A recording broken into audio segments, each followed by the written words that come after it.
రచ్చ ఇప్పుడు ఏపీలో కొత్త రాజకీయ చర్చకు తెరతీసింది. మొత్తం 4 ఖాళీల స్థానాలకు కూటమి ధర్మంలో భాగంగా టీడీపీకి 2, జనసేన బీజేపీకి చేరొకటిగా చర్చ అయితే జోరుగా జరిగిన చివరకు టీడీపీ 3 స్థానాలు, జనసేన 1 సీటుకు తీసుకునేందుకు వీలుగా మాటలు జరిగిన విషయం తెలిసిందే.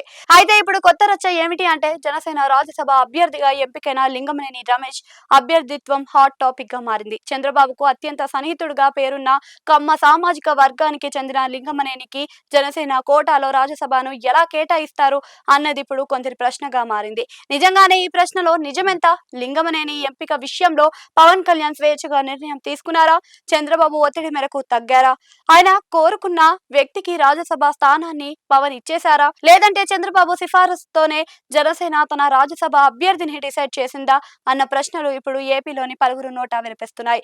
పైకి 3+1 ఫార్ములా చెబుతున్నా చివరకు 4 రాజ్యసభ స్థానాలను తెలుగుదేశం సొంతం చేసుకుని తన వాళ్ళని ఎంపిక చేసుకున్న ప్రచారం జోరుగా సాగుతుంది. నిజానికి ఈ వాదనలో నిజముందా అంటే లేదని చెప్పాలి. ఎందుకంటే లింగమనేని రమేష్ చంద్రబాబుకు సన్నిహితుడు కాదని కూడా చెప్పడం లేదు.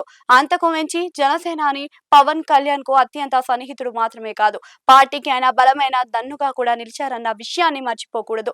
అదే సమయంలో లింగమనేనిని జనసేన తమ రాజ్యసభ అభ్యర్థిగా ఎంపిక చేస్తుందని అధికారిక ప్రకటన వెలువడుతుందన్న అంచనాలు బలంగానే ఉన్నాయి. కాకుంటే లింగమనేని పేరుతో పవన్ కళ్యాణ్ ప్రత్యర్థులు ఆయనపై కొత్త ప్రచారాన్ని తెరతీశారు అని చెప్పాలి. లింగమనేని కమ్మ సామాజిక వర్గానికి చెందిన వారు కావడంతో కులం కార్డును బయటకు తీయడం ద్వారా పవన్ లింగమనేని మధ్య ఉన్న సన్నిహిత సంబంధాలని వదిలేసి ఆయన్ను చంద్రబాబు బినామీగా చంద్రబాబు ఒత్తిడితో పవన్ కళ్యాణ్ ఓకే అన్నట్లుగా కలరిచ్చి దానికి కొంత మసాలా యాడ్ చేయడం ద్వారా కూటమి ఇమేజ్ ను దెబ్బతీయాలన్నది ఆలోచనగా చెబుతున్నారు. ఒకవేళ ఇప్పుడు వినిపిస్తున్న వాదనకు తగ్గట్లే లింగమనేని కాకుండా కాపు సామాజిక వర్గానికి చెందిన నేతకు పవన్ కళ్యాణ్ రాజ్యసభ అభ్యర్థిగా ప్రకటించి ఉంటే రచ్చ మామూలుగా ఉండేదా? జనసేన రాజకీయ పార్టీ కంటే కుల పార్టీగా ముద్ర వేయాలన్న తలంపును కూడా ఆయన ప్రత్యర్థుల్లో బలంగా ఉంది.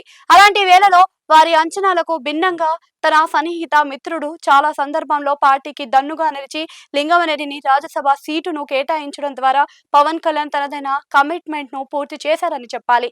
తన కోసం పార్టీ కోసం అండగా నిలిచిన వారి విషయంలో తాను ఎలాంటి తప్పు చేయనన్న విషయాన్ని లింగమనేని అభ్యర్థిత్వం ద్వారా పవన్ కళ్యాణ్ మరోసారి ప్రూవ్ చేశారని చెప్పక తప్పదు.